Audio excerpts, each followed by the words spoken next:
Bom dia, eu sou o Pedro, esses são os dois convidados, Giovanni e Benjamin, dois historiadores que vão auxiliar em um debate sobre a Guerra Fria, não é mesmo?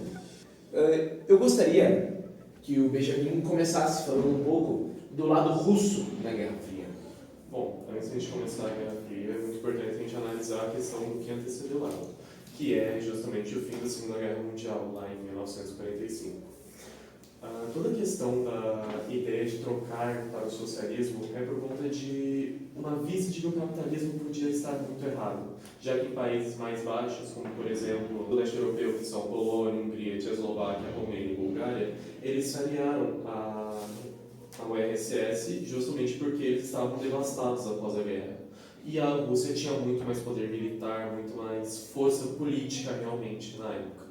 Então, visto isso, o socialismo era uma opção alternativa para pessoas que não queriam mais seguir o capitalismo porque viram a decadência que isso traria para eles.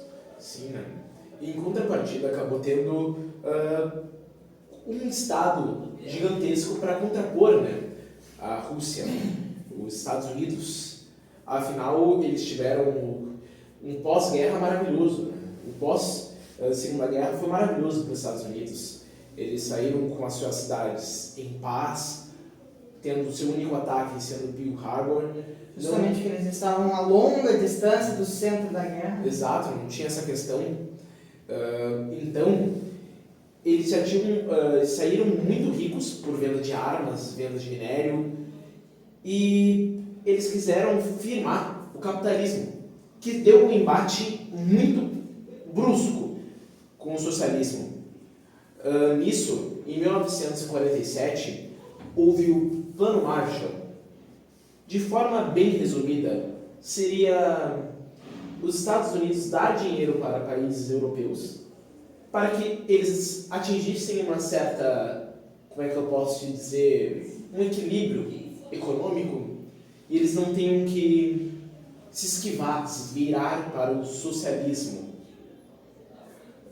Essa foi a melhor forma de tentar conter. Então, na visão dos americanos, o socialismo ele era mais oriundo da pobreza. Por isso que, hoje em dia, se tu parar bem para ver, os Estados Unidos, desde aquela época, ele mantém a sua posição de central, os melhores carros, os melhores eletrodomésticos, as melhores posições na sociedade. Isso aconteceu desde o American Way of Life, isso em 1949, que é um marco para o grande nacionalismo americano e seu orgulho inabalável, parece até gaúcho.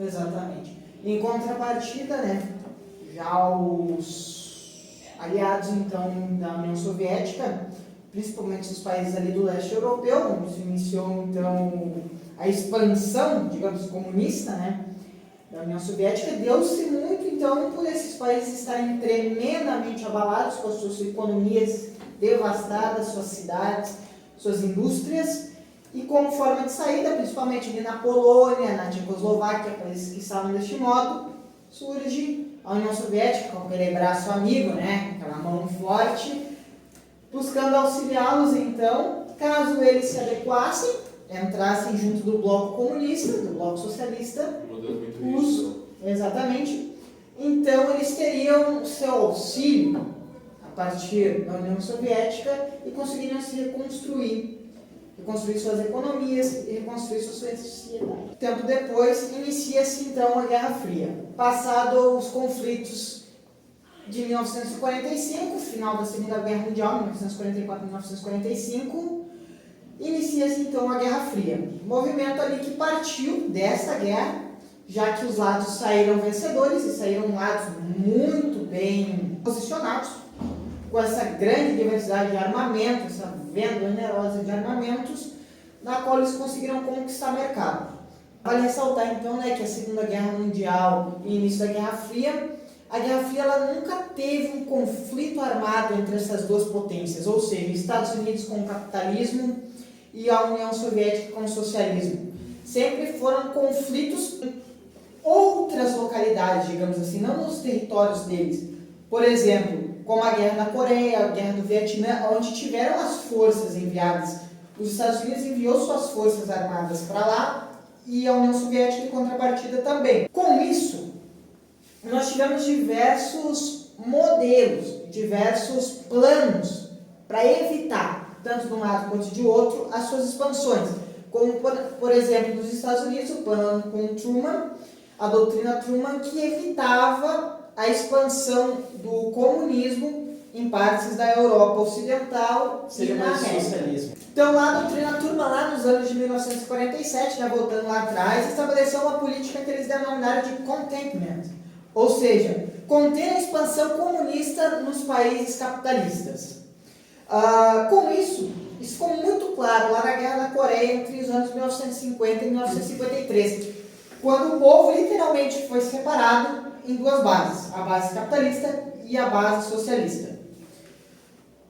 Logo mais, essas bases socialistas elas foram auxiliadas, ou seja, bancadas pelos socialistas, e do outro lado, o lado oposto, o lado capitalista, com os investimentos dos Estados Unidos. Ali foi o primeiro grande marco da Guerra Fria, a primeira grande guerra consolidada. Né?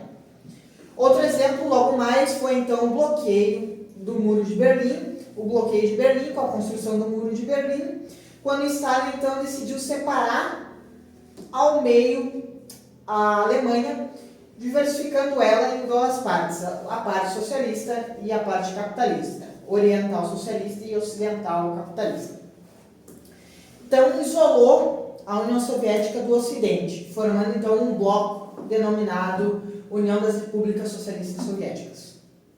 Logo então foram criadas as agências denominadas agências de espionagem, a chamada CIA nos Estados Unidos e a chamada temida KGB na União Soviética. Olha o Putin. Estas foram então criadas com o objetivo de espionagem e censura dos opositores. Logo mais, nós tivemos uma grande corrida armamentista, o que significava que cada país, o país que tivesse mais poder armamentício, tivesse mais armamentos, mais poder bélico, seria o país avante nessa Guerra Fria. Claro, porque o país que detém mais poder bélico se sobressai nas capacidades dos outros países, ou seja, tem poder de tomar decisões a partir do tiro. Não pesada. Exato. Logo então, essa corrida se intensificou profundamente, chegando até mesmo no espaço, né? Como nós tivemos a criação das agências espaciais, tanto na União Soviética quanto nos Estados Unidos. Justamente devido a esse poder de tecnologia, esse poder bélico que vinha muito pesado nos dois países. Só que assim, anteriormente, os Estados Unidos então ele intensificou a política denominada de mercantilismo, né? Que espalhou essa paranoia anticomunista dentro do país. Perseguiu, então, quem apoiava, quem tinha algumas ideias socialistas, eles começaram a perseguir. Perseguiram, então, os artistas, os cientistas e qualquer outro suspeito de simpatizar com algo relativo à União Soviética.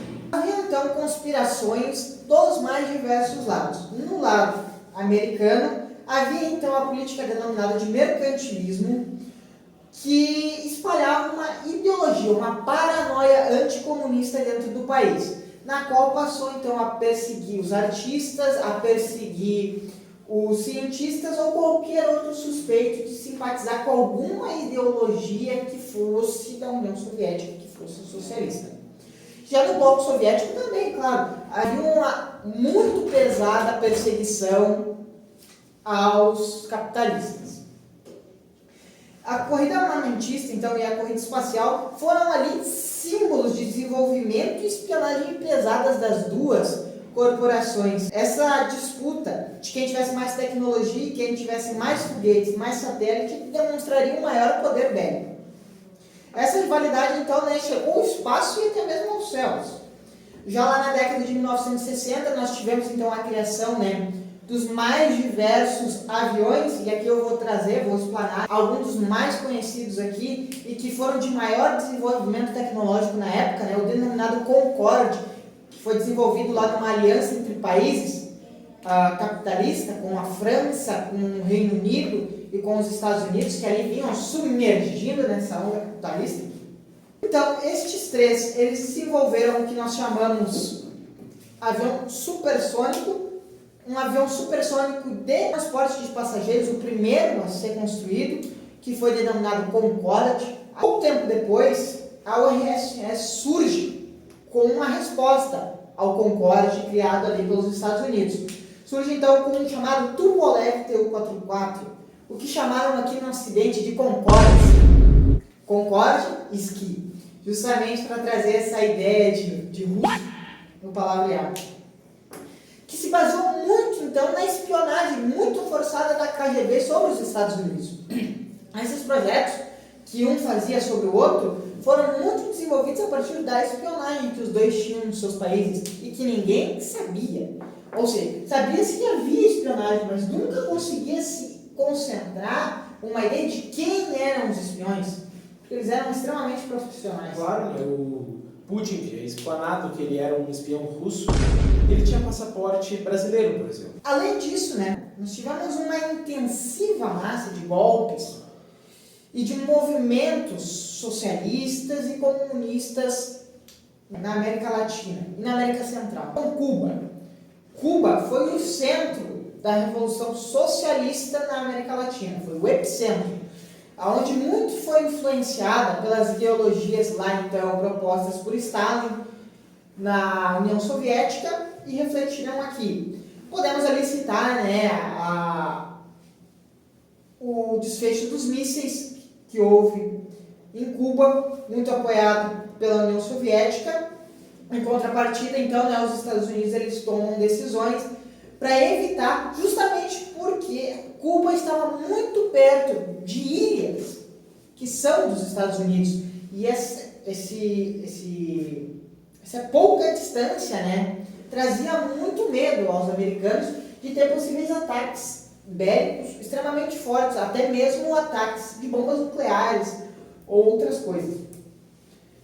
Então, logo mais também ali pelas décadas de 70, 73, no Chile também houve uma expansão da ideologia socialista, o que provocou também uma guerra civil no país. No fundo, né, vamos trazer à tona, né, o início da Guerra Fria ele foi marcado por uma luta que proveu lá do início dos problemas que foram sofridos nos países ali do bloco soviético, e se intensificou profundamente nessa guerra armamentista, o que levou a União Soviética a concentrar todos os seus ganhos, todos os seus bens no desenvolvimento de armamento, o que levou a sociedade em si a um plano catastrófico, já que eles já não detinham o mínimo dinheiro, a mínima capacidade de compra dos seus próprios alimentos, porque já não existiam alimentos sendo produzidos.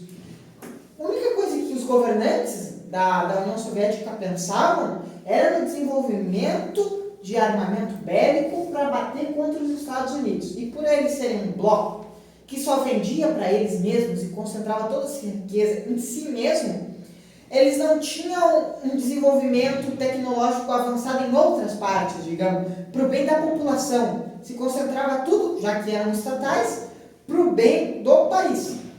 O que levou, então, a uma revolução interna da população da União Soviética, que acabou lá com o desfecho da queda do Muro de Berlim, pondo fim, então, na União Soviética e constatando o fim, então, da União Soviética lá em 1991. Por mais, é isso.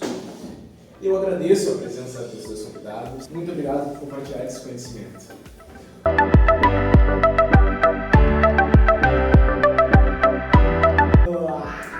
acredito, caralho. Tudo ficou surpreso. Para aí, cara. Muito bem. Então, acredito que seja isso. Quero agradecer. Tem mais? Tem mais? Não, sério. Tem corte aí. Aí eu vou comer. Tem corte Vai para fazer a aula. Aqui é uma muito pesada. Epa! Epa! No box.